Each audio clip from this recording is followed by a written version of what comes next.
હાય baby, આ મારો cousin છે, સ્પેશિયલ મુંબઈ થી આવ્યો છે અમદાવાદની નવરાત્રી જોવા. તું આનું થોડુંક સરખું ધ્યાન રાખજો. હેલો. સોરી હમણાં કહું. ચાલ ગરબા રમવા. શૂઝ માં નથી ફાવતું. લે તો આ બૂટ પકડ અને અહીંયા આવતી રહે તું.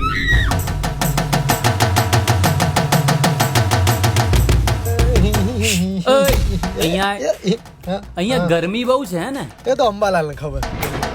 ઓય તું હજી પાણી લેવા ગયો નહીં?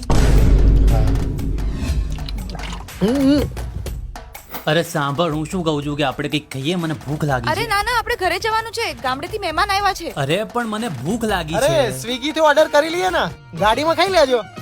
વડાપાવ ખાશે ને? એ તો ક્યારે આવશે?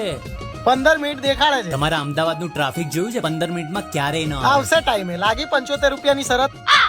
લાગી. વડાપાવ લાવો 75 રૂપિયા. ચિલ્લરે રાખો મારો હાળો. સારું થયું ને ટાઈમ પર આવી ગયું, બાકી તારું 75 રૂપિયાનું નુકસાન થઈ જાય. ના થાત. નવરાત્રીમાં Swiggy guaranteed on time delivery કરે છે, અને જો ટાઈમે ના કરે ને તો 75 રૂપિયા કૂપન મળે છે. ગુજરાતી છું, ખોટમાં ધંધો ના કરું. 20 રૂપિયાની બોટલના 100 રૂપિયા. અલ્યા માસી ઓળખાણ પડી? કલ્પના બેન નો છોકરો. જય શ્રી કૃષ્ણ. જય શ્રી કૃષ્ણ. જય શ્રી તારી કૃષ્ણ. ગરમી બહુ તરસ લાગે છે નહીં?